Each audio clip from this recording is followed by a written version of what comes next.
TVS News at 5, it's Wednesday, July 14. Hello everyone, I'm Douglas Elliott, and let's begin with our top story. Police have crippled an online gambling ring following a series of raids at Jalan Ming Chung. Acting on public tip-off, the premises comprising 2 condominium units operating as call centers were raided at around 3 p.m. on Tuesday.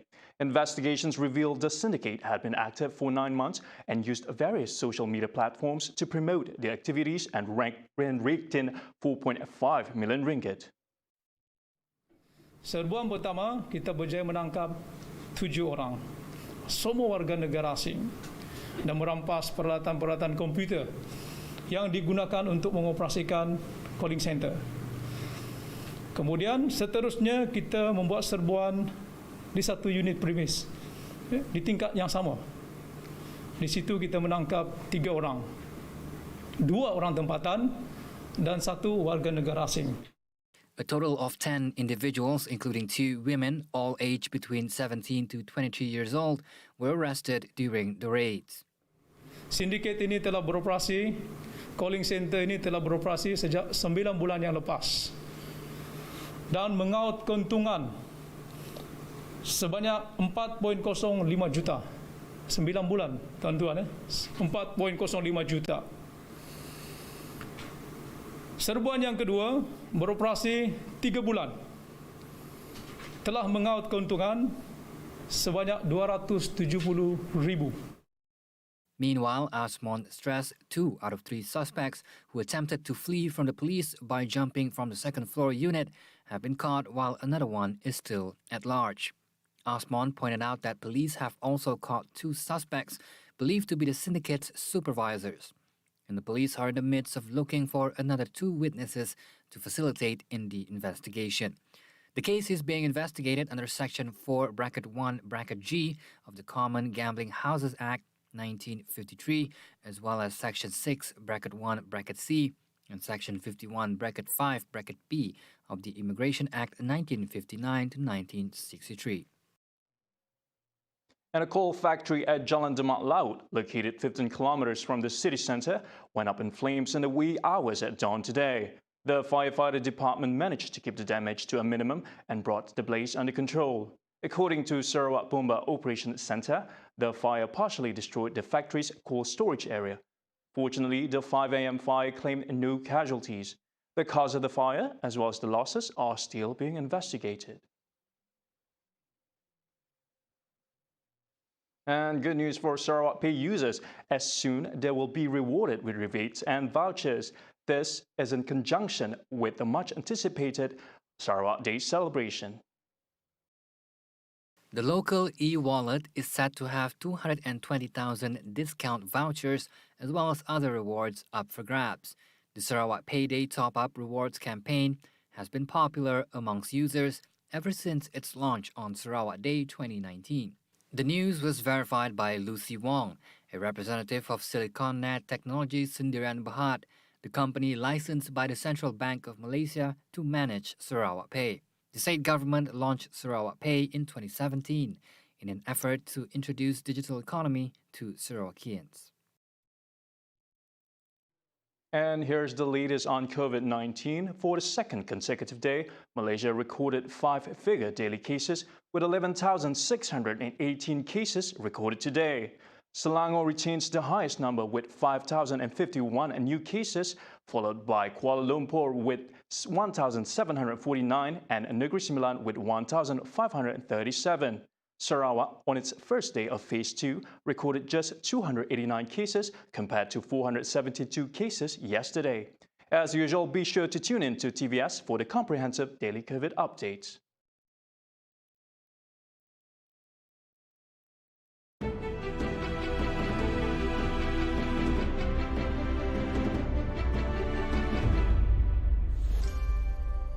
Akan berfixing items happy beranak bak kandang menua pusing kau panting ingat kita yang mahu mereka terutama di madah kecaranya and you can see salam sejahtera warnailah hidupmu tampilkanlah bakat baru Sarawak pasti maju menginspirasi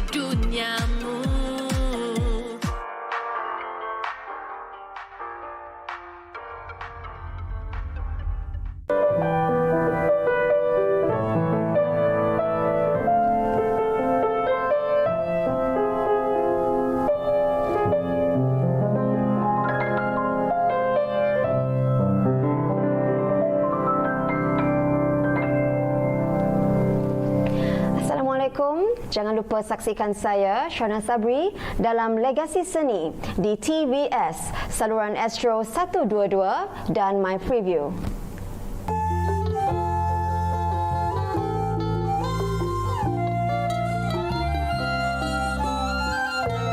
Saya berharap agar usahawan di negeri Sarawak ni meneruskan usaha untuk menghasilkan produk-produk manik ini supaya mereka dapat memasarkan produk mereka sehingga ke luar negara.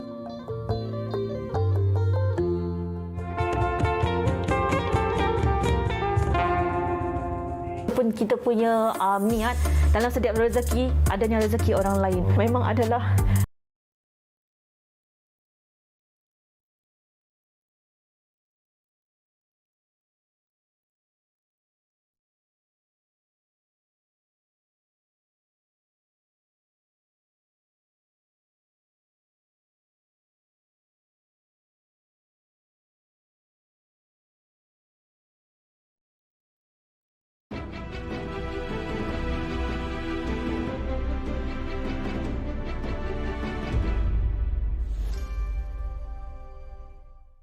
Welcome back. Now, the average mean salary for Malaysians dropped by 9% in 2020, the first time since the data was recorded in 2010.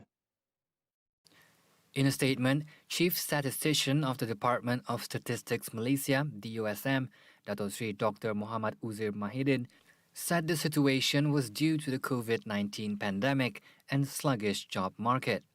In addition, 3 sectors experienced a steep decline, namely agriculture with minus 20%, mining and quarrying minus 17.7%, and construction minus 10.4%. Services and manufacturing sectors recorded a 9.4% fall and 2.8% respectively.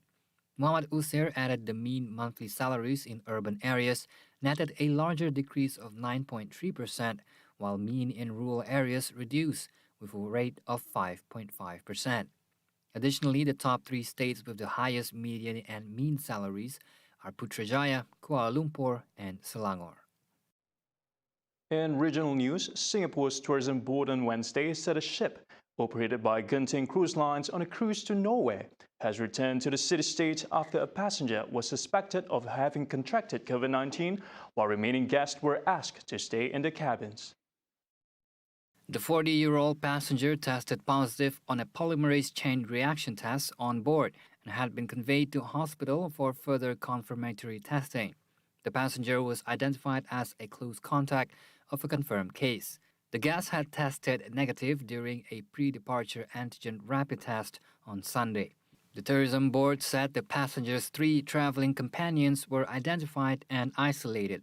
They have been tested negative for COVID-19, and further contact tracing was being done. The global cruise industry has taken a major hit from the coronavirus pandemic, with some of the earliest big outbreaks found on cruise ships. Singapore, which has seen relatively few domestic COVID-19 cases, launched round trips on luxury liners in November, which have no port of call and lasted only a few days. And finally, the World Health Organization's chief scientist, Dr. Soumya Swaminathan, advised against the mixing and matching of COVID-19 vaccines from different manufacturers, calling it a dangerous trend as there are little data available about the health impact.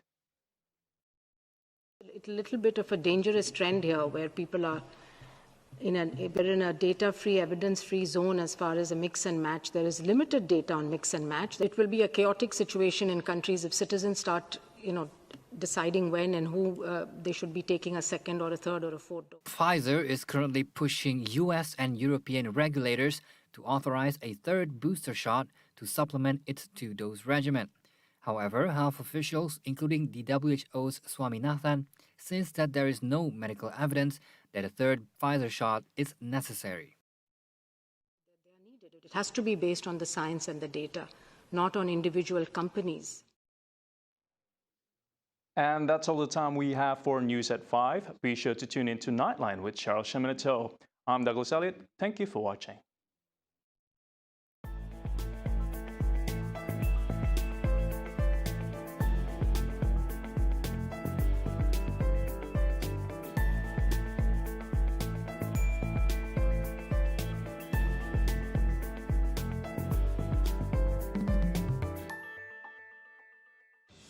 Hai semua, jangan lupa saksikan Inspirasi TVS segmen berita yang mengetengahkan laporan berkaitan rakyat, hiburan serta topik trending. Dengar-dengar sidak selebriti yang akan macam berita yang kelak. Nantikan Inspirasi TVS segmen berita istimewa setiap hujung minggu hanya dalam Utama TVS.